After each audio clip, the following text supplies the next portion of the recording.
Hi, today I'm going to be tying a Waterhen Bloa, one of my favourite spiders, and it's very useful all year round.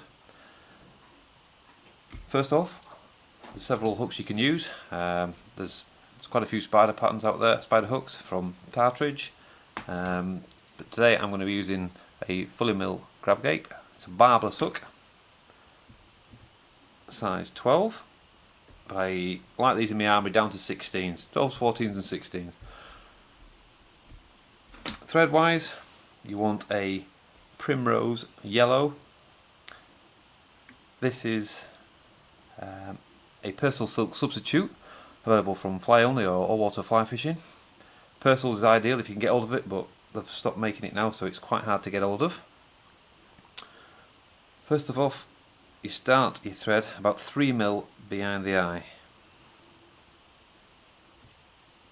Just get that secure.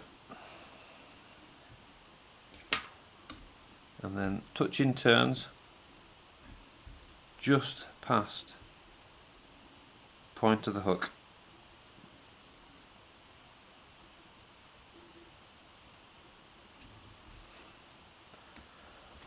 And then I'm just going to put on a little bit of fly ties wax.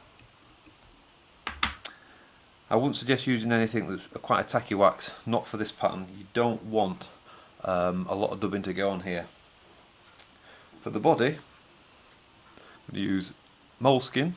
Just a few fibres off there is going to be more than enough. You can get it already dubbed. You get packets of dubbing, but the skin's going to last you a long time. You just want to lightly dab the mole because you don't want to turn the silk grey. It just wants to be a light covering.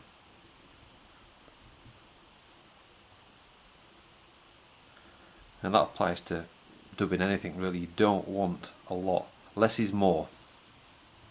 And then you want to bring this back towards where you started. Don't go past it, you want to leave that space. And as you can see, you can still see the thread underneath. For the hackle, I'm lucky enough to have still got some Waterhen, but that's getting quite hard to get hold of as well. So you can either use coot, or another good substitute is jackdaw scalp. Much easier to get hold of, nearly half the price as well. The only thing you've got to be careful of is the stalks of the jackdaw scalp are quite fine and fragile, but you can do it and it does produce a nice spider.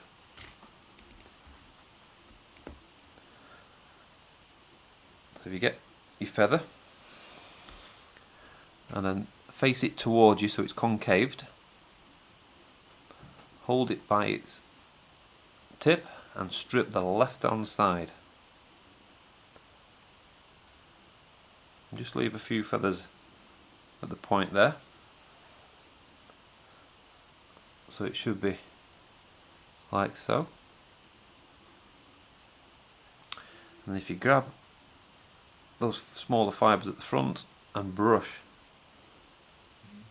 them back, making a triangle like so.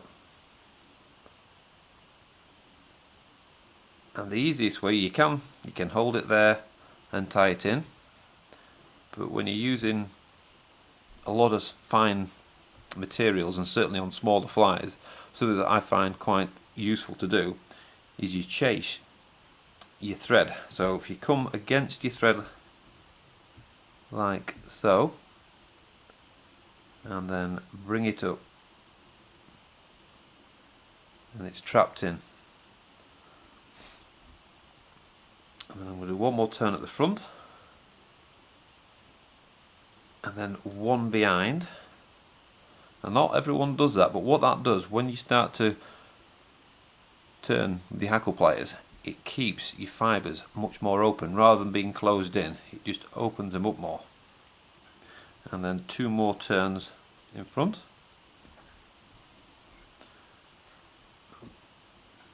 Then discard the excess.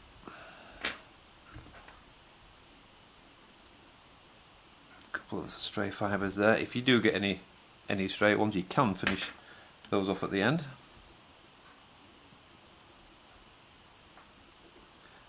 Now I like my spiders to be lightly dressed, so depending on the feather, 2 to 3 turns should be more than enough. And after each turn, just give them a brush back, make sure everything's going in the direction you want. So, 1, 2, working your way forward all the time. That's 2.5. And then if you bring your hackle plier towards the eye of the hook, you've got a space to work on. 1, 2, and it's much easier to get your thread in between without trapping any more fibres that you don't want to do. And if you cut off the excess, put one more turn on there. Now you can either whip finish or put a couple of half hitches on, which is what I'm going to do today. The good thing about the half hitch tool is anything with a lot of fibres, hackles at the front, is you don't trap them in because you can keep everything really neat. You just put a couple of those, and then you just get some tension and push it all back. And it also, what it does is opens everything up against that tie of thread that you put in earlier. It just pushes it all back and just makes it nice and tight like so. And then to finish, you either put a dab of varnish. I'm going to use some head cement.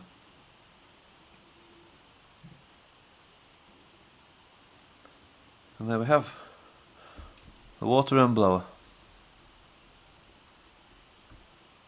Tight lines.